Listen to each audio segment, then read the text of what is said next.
बाबा खूप बोर होतंय, काहीतरी नवीन फ्रेश ऑर्डर करा ना. माझ्याकडे एक सरप्राईज आहे. स्वाद गोकुळचा आस्वाद परंपरेचा गोडवा नात्याचा गारवा आनंदाचा गोकुळ आईस्क्रीम सोबती प्रत्येक क्षणाचा गोकुळ आईस्क्रीम.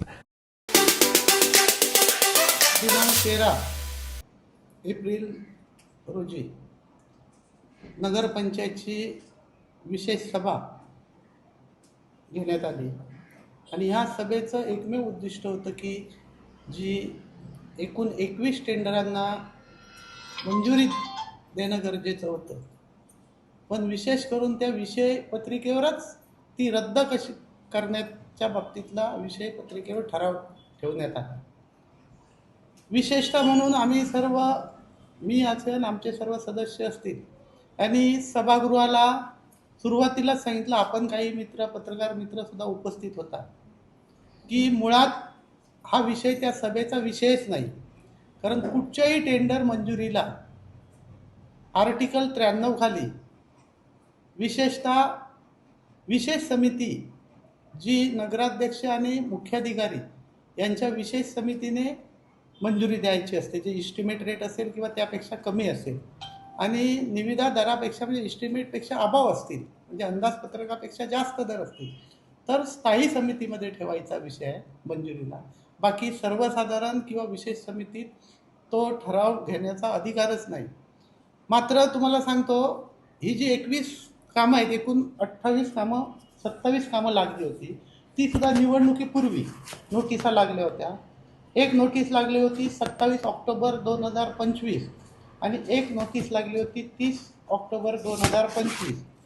या 27 तारीखच्या नोटिशीमध्ये एकूण 9 कामं होती. या कामांची एकूण टोटल रक्कम 1,17,62,00,000 होती आणि दुसरी 30/10/2025ला एकूण 18 कामे लागली. त्या कामांची एकूण टोटल 3,19,17,000 होती. वास्तविक ही कामं आचारसंहितेमुळे थांबली. ही यंदाच्या मे महिन्यापर्यंत पूर्ण होणं गरजेचं होतं, कारण पावसाळा आपल्याकडे माहीत आहे, 15 तारीखनंतर आपल्याला डांबरीकरण सुद्धा करता येत नाही आणि आपल्याला जवळजवळ डिसेंबरपर्यंत कामही करता येत नाही आपल्या कोकणात सगळीकडेच. असं असताना सुद्धा 21 डिसेंबरला या सर्वसाधारण निवडणुकीचा निकाल लागला आणि 22 तारीखला नगराध्यक्ष संदेश परकर नगरपालिकेत विराजमान झाले. आज 22 डिसेंबरला, आज डिसेंबरचे दिवस असतील, जानेवारी महिना असेल, फेब्रुवारी असेल, मार्च असेल आणि एप्रिल, म्हणजे जवळजवळ 3.5 महिने होऊन गेले, अधिक म्हणजे 4 महिने होतील आता 5 दिवसात.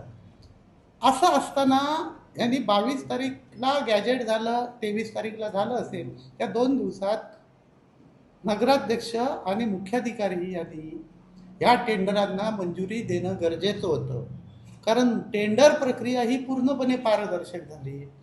जर पारदर्शक झाली नसती तर नगरपालिका प्रशासनाने मंजुरीसाठी ठेवलीच नसती, कारण तशी त्यांना ठेवताच येत नाही. आणि पारदर्शक नसेल किंवा काय प्रक्रिया चुकीची असेल तर त्यांना रिटेंडर तेच करतात, तुमची गरज नाही, कोणाची गरज नाही मंजुरीची.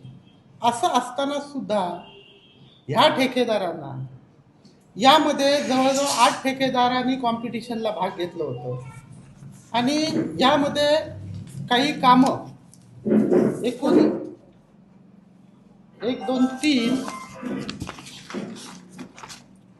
4 5 आणि एकूण 6 कामं रिटेंडरिंगला गेली आणि 27 पैकी 6 कामं रिटेंडरिंगला जाऊन 21 कामांना मंजुरी तातडीने देऊन उर्वरित 6 कामांची सुद्धा टेंडर काढणं गरजेचं होतं लगेच.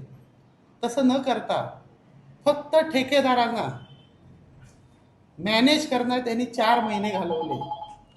कुठच्याही यांच्या प्रलोभनाला असेल, धमकीला असेल आणि दडपशाहीला असेल, कुठचाही ठेकेदार नरमला नाही. म्हणून आता शेवटी यांची वेळ गेल्यानंतर विशेष सभेत तो ठेवता येत नाही, तरी ठेवून तो रद्द करण्याबाबतचा अयशस्वी प्रयत्न केला आहे. हे नियमाला मुळीच धरून नाही, नियम बाह्य आहे. आणि या बाबतीत आम्ही आमचे गटनेत्या सुप्रिया नलावडे साहेब मॅडम यांच्या मार्फत आम्ही मुख्याधिकारी कणकवली यांना निवेदन दिलेलं आहे. जर हे बेकायदेशीर जर यांचा ठराव झाला तर या बाबतीत सन्माननीय जिल्हाधिकाऱ्यांकडे सुद्धा आम्ही 308 खाली दाद मागणार आहोत. आणि हे आता बनाव करतायत, 4 महिने झाले, तर ह्याच्या आधी सुद्धा करता आले असते. ही जर कारणं सांगतात एका ठेकेदाराला किती, तर ह्या ह्याच्यात कॉम्पिटिशन होऊन 7 ते 8 ठेकेदार आले होते. आणि त्यानंतरचं दुसरं एक उदाहरण सांगतो तुम्हाला. हे सत्तेवर बसल्यानंतर मी मागे आम्ही सभागृहात सांगितलं, मागच्या नाही त्याच्या आधीच्या प्रेसला आम्ही जाहीररित्या सांगितलं की जी जी कामं निकृष्ट म्हणून झाली आहेत अशी तुम्हाला वाटत आहेत. निवडणुकीच्या काळात हे बॉम्ब मारत होते, आम्हाला काही वरिष्ठांकडून मर्यादा होता की त्याच्यावर उत्तरं द्यायची नाही म्हणून आम्ही दिली नाही. लोकांना ती त्यांचेच आरोप खरे वाटल्याने रिझल्ट आला. ठीक आहे, काय कधीतरी चुकलं असेल वरिष्ठांचं किंवा आमचे अंदाज चुकले असतील. पण त्यानंतर तुम्हाला आठवतंय का सांग बघा की आम्ही जाहीररित्या सांगितलं तुम्हाला ज्या ज्या कामात गफलत वाटते, भ्रष्टाचार झाला, ती तुम्ही चौकशी लावा, हे आम्ही मागणी केली आहे. मग आता 3-3.5 महिने 4 महिने होत आले, अजून का नाही इन्क्वायरी लागत आहे? का नाही इन्क्वायरी लागत आहे मला सांगा ना. काय इंटरेस्ट काय इन्क्वायरी लावायला काय? बरं, ह्यांच्याकडे मोठ्या मोठ्या ओळखी आहेत. नगर मुख्यमंत्री साहेब आहेत, उपमुख्यमंत्री साहेब, प्रधान सचिवांनी प्रिन्सिपल सेक्रेटरी काही बोलतच नाही. बरोबर, लावाव्यात, बिंदास लावाव्यात. आणि जो कोण दोषी असेल, मग आम्ही असो, प्रशासन असेल किंवा नसेल, एकदा क्लिअर होऊन देत ना लोकांसमोर. तुम्ही आरोप केले, आम्ही नाही सांगणार आम्ही चांगली कामं केली. आम्ही चांगली कामं आमच्या कारकिर्दीत झालेली जी आहेत ती रस्त्यावर आहेत, दिसत आहेत. रिंग रोडची कामं बघा, वेगवेगळ्या रोडमध्ये बघा, गटर्स बघा, लाईन लेवल, कॉन्क्रिटिंग क्वालिटी बघा, ब्रिज बघा, तुम्ही कुठचीही कामं काढून बघा क्वालिटीच्या बाबतीत. ती तुमच्या समोर आहेत ना, तुमच्या समोर, जनतेच्या समोर आहे. ह्यांना आम्ही काय सर्टिफिकेट द्यायचं? लोक देतील.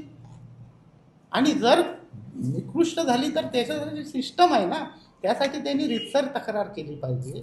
ती टीम इन्स्पेक्शन होईल आणि त्याच्यातून काय खरं काय खोटं निघेल ना, आणि होईल कारवाई जर कोण दोषी असेल तर. तुम्ही कशाला घाबरताय चौकशीला? लावा. मी परत सांगतो, तुम्हाला ज्या ज्या कामांची वाटत ती लावा. थांबलात कशाला वाट बघताय?